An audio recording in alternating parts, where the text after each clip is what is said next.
Vamos trabalhar com função polinomial do segundo grau. Mais uma vez com você, professor Isaías de Jesus. Se você estiver aqui pela primeira vez, se inscreva aí, ajude a nossa comunidade a crescer e bora para o vídeo. Vamos iniciar com a definição da função do segundo grau. Temos uma função polinomial do segundo grau se tivermos uma função do tipo y igual a fx ou fx apenas, igual a vezes x ao quadrado, mais b vezes x, mais c. Tendo a, b e c pertencente ao conjunto dos números reais, com a não nulo, ou seja, diferente de zero. Se a for zero, teremos uma função linear. Partindo disso, a gente tem os zeros da função, que a gente já resolveu uma equação de segundo grau. Quando a gente quer os zeros da função, a gente faz y igual a zero. Então, para obter o zero da função, a gente faz y igual a zero, portanto, teremos ax ao quadrado mais bx mais c igual a zero. Então, encontrar o zero da função nada mais é do que resolver esta equação de segundo grau, que você já viu. Precisa encontrar através do x, que é o Bhaskara, que diz o seguinte: menos b mais ou menos a raiz quadrada de delta, tudo isso dividido por 2a. E teremos zero da função, se delta for igual a zero, nós teremos x' e x2' raízes idênticas. No entanto, se tivermos delta diferente de zero, mas se for positivo, teremos duas raízes reais distintas. X' será diferente de x2'. Agora, se delta, por outro lado, for negativo, não teremos x' e x2', não teremos raízes pertencentes aos números reais, não? Teremos raízes complexas. Se por acaso você tiver uma função onde o a é maior que zero, ou seja, se o valor dele for positivo, nós teremos uma concavidade de parábola voltada para cima. Então a gente vai ter o mínimo da função. Se o a for menor que zero, nós teremos a concavidade voltada para baixo, então nós teremos o máximo. Beleza. Se você for analisar o gráfico da função, vamos analisar aqui, ó, ver os principais elementos para esboçar o gráfico. Vamos imaginar a seguinte condição. Quando eu tenho a positivo e delta também positivo, nós teremos um gráfico nesse estilo aqui, ó. X e aqui y. E o gráfico vai ser nesse estilo aqui. Ó. É óbvio que eu estou imaginando aqui um C, este valor aqui, ó, que é quando o x for zero. Então, zero e o elemento C, que eu vou mostrar para vocês de onde sai isso. Olha só, eu estou imaginando ele positivo. Claro, estou generalizando. Aqui nós teremos x', uma das raízes, e aqui nós teremos a outra raiz. E este ponto aqui, ó, neste ponto aqui a gente vai ter o seguinte: o y do vértice e o x do vértice. Bom, então vamos analisar nessas condições aqui. Quem vai ser o x do vértice? X do vértice é menos b dividido por 2a. Quem vai ser o y do vértice? O y do vértice é igual a menos delta dividido por 4a, ou se preferir, o f de y do vértice, o f de xv. Né? Beleza, aí a gente vai ter o vértice, que é isso aqui. Nesse caso, como o a é positivo, nós temos o mínimo da função. E aí, além disso, nós temos que obter o vértice, a gente vai ter que obter esse ponto aqui, ó, que é o 0 e c. Por que 0 e c? O seguinte, se eu considerar x igual a zero, se x for zero e atribuirmos a esta função generalizada, teremos y igual a c. E quando x é 0 e y é c, nós temos a coordenada 0 e c, que é essa coordenada aqui. Perfeito. Bom, tendo x do vértice e y do vértice a coordenada 0 e c, o que mais precisamos?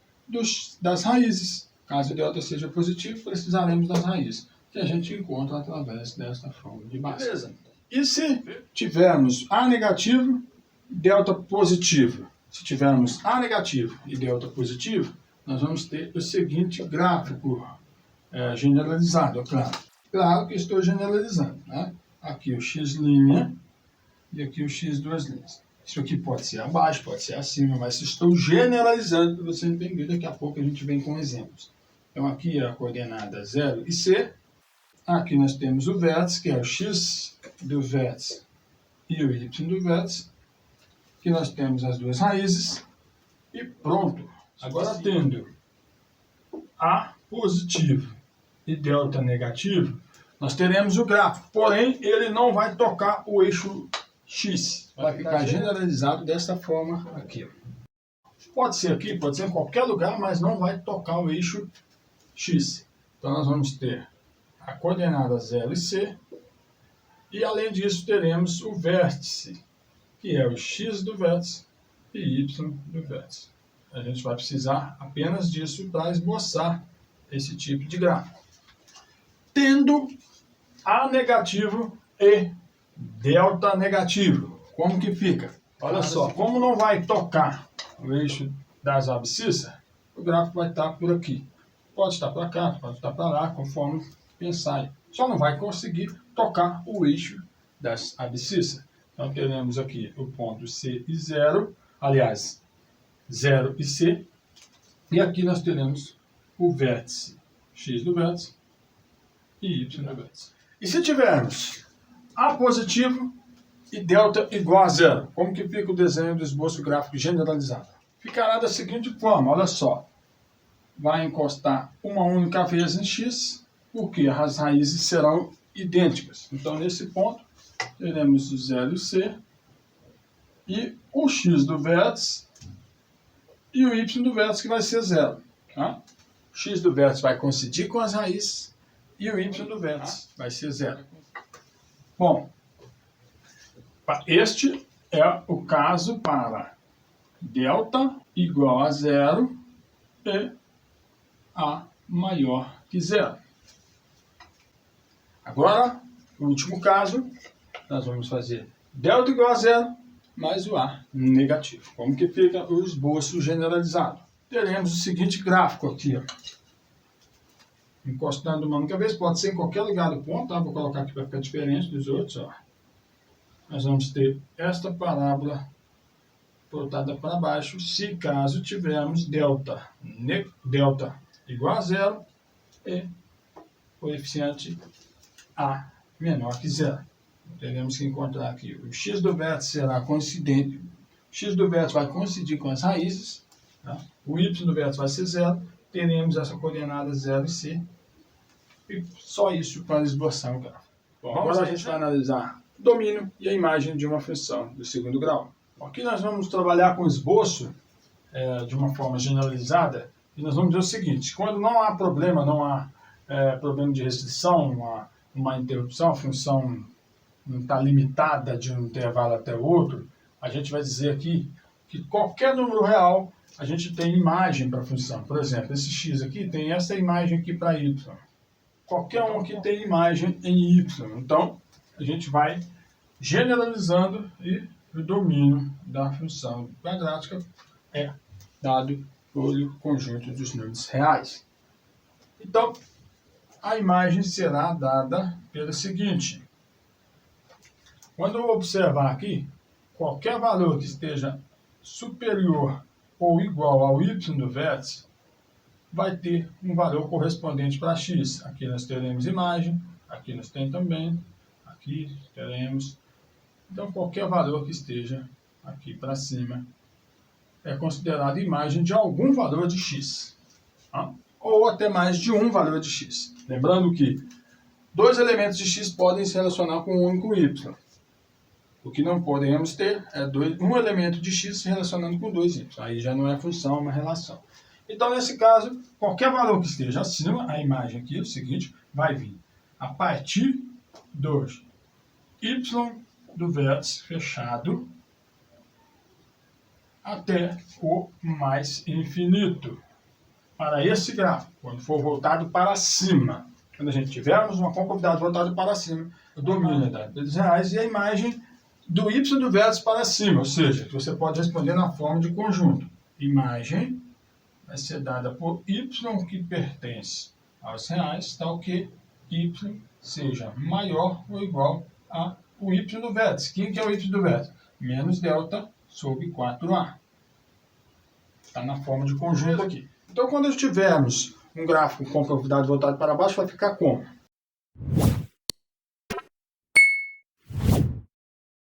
Aqui está um exemplo de um gráfico onde a concavidade é voltada para baixo. Nós vamos ter o y do vértice aqui, ó. A imagem vai estar aqui para baixo, ó. A gente pode perceber. Aqui para cima não tem parábola, então não tem imagem. Como é o caso aqui, para baixo não temos aqui para baixo, e aqui nós temos aqui para cima. E aí, nós temos o seguinte, o domínio, novamente, todos os reais, não há restrição aqui, qualquer valor de x tem um único correspondente y. Então, a imagem vai ser diferente, a imagem diferente em relação a isso. Domínio não. A imagem vai ser, a gente vai pegar lado do menos infinito, que a gente pega do menor para o maior, até o y do vértice. Então, vem lá do menos infinito e vai até o y do vértice. A gente pode responder isso também na forma de conjuntos, que vai ser y que pertence aos reais, tal que y seja menor ou igual ao y do vértice, que é o menos delta sobre 4a. Está na forma de conjunto. Analisamos aqui, então, o caso para coeficiente a maior que zero e aqui menor que zero.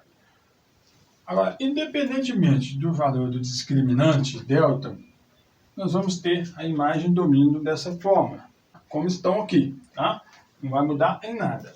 Nesse caso aqui, como estou cortando o x em 2 pontos, eu estou fazendo para o caso de discriminante maior que zero. E também para discriminante maior que zero, porque cortou em 2 pontos no eixo x. Mas, se a gente for observar aqui de maneira rápida, se caso o discriminante seja igual a zero, neste caso seria encostando apenas uma única vez em x. Mas não mudaria, continuaria sendo y que pertence aos reais, tal que y seja menor ou igual a menos delta sobre 4a.